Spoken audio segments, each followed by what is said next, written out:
Laura Israelsen. I'm a teacher librarian at Hulstrom Options K-8. This is my 5th year in the Adams 12 School District, my 5th year in this Power Library.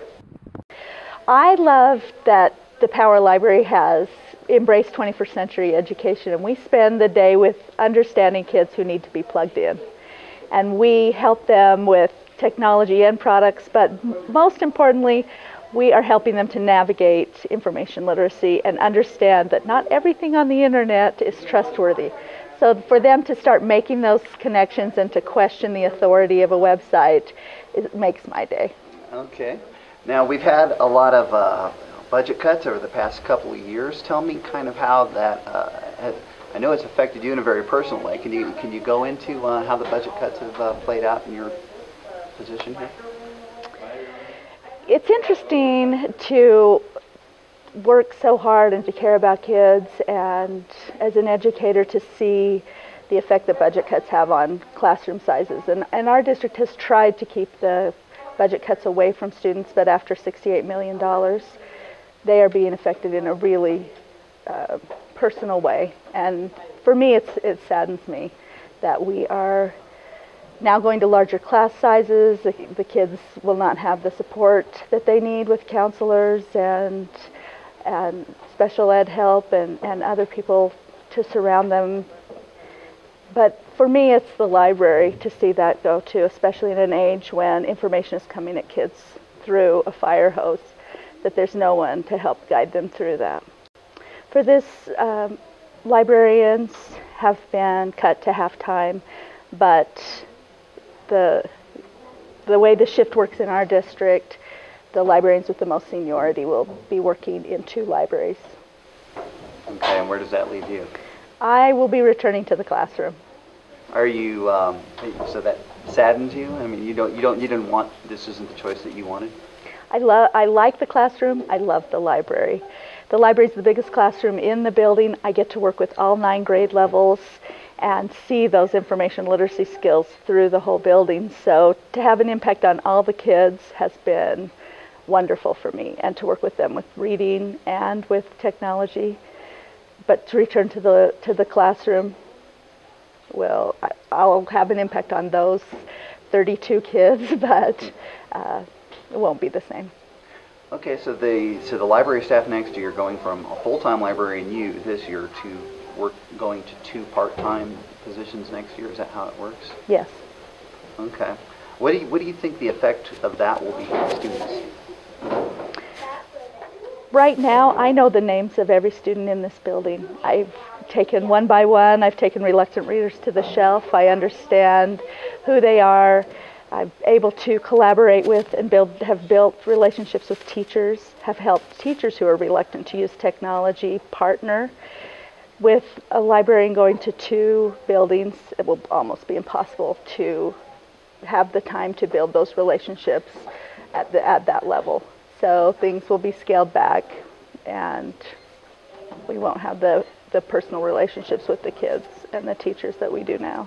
Right now, the library is open before school and after school. We never close the doors. It's open all day long. We've embraced the Colorado Power Library model, and we flexibly schedule the library all day. So even though I'm teaching, the library is still open for checkout or computer use by anyone in the building all day long. So that will be limited.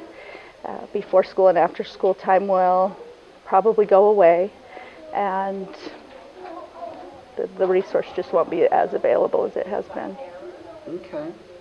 Now, as you go into back to the classroom, what concerns you about the budget cuts that are expected to come down the pike this coming year?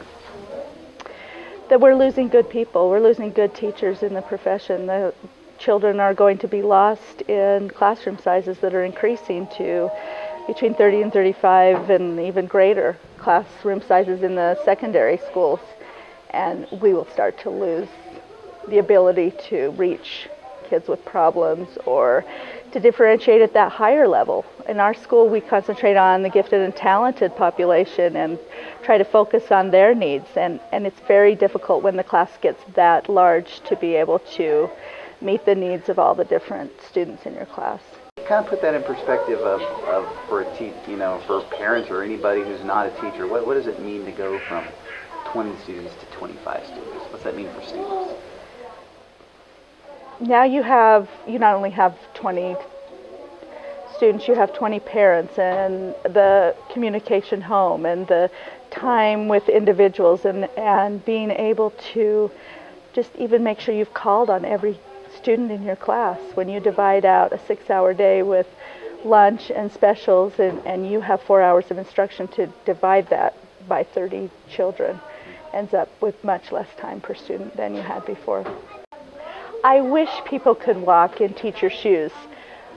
There are people go into teaching not because they're going into it for money. They go into it because they want to contribute to society and because they care about children.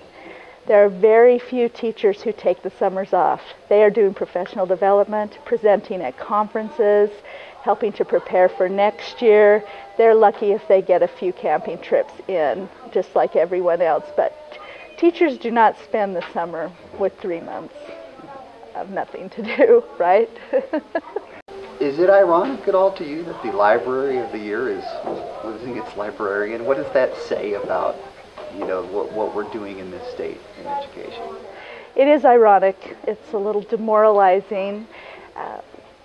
We do need to look at how we look at excellence in teaching, and somehow do a better job of promoting excellence, and making sure that we can retain those programs and retain those teachers who are excellent. There are many of them. Most of the teachers are excellent. It says more about the taxpayers' willingness to fund education and to understand what we need with our per-pupil funding. It's a little embarrassing to be this low in per-pupil funding in the nation. And when you have excellent programs like this, we are trying to meet those outcries of 21st century education that we've been asked to do nationally to help us compete in the world. But if we aren't funded and these programs go away, then our education system continues to decline, and we can't prepare our children for the 21st century workplace.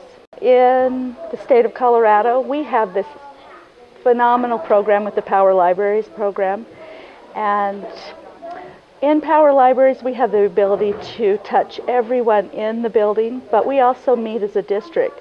So everything cutting edge, these are the people who are driving 21st century education and driving that instruction, understanding the students and their need to be plugged in. Librarians, some people think that their time has come and gone, that we don't need librarians anymore with the access we have to information, but actually with this access we need librarians even more than ever to understand, to help us navigate through the internet and through all of these information resources, but especially to help our children understand, to be good users, and to be when they're on some of these social networking sites, that they understand how to use etiquette on the internet and how to be savvy internet and information users. It's interesting, both school and public libraries in this climate, the use has gone way up, but yet we're being cut. So the public needs us. They're showing a need for the information and the personnel that are here, but we're not willing to fund those. I'm not sure why. Do you hope to get back in the library someday? It's my dream job. I love it. And yes, I hope to get back in the library.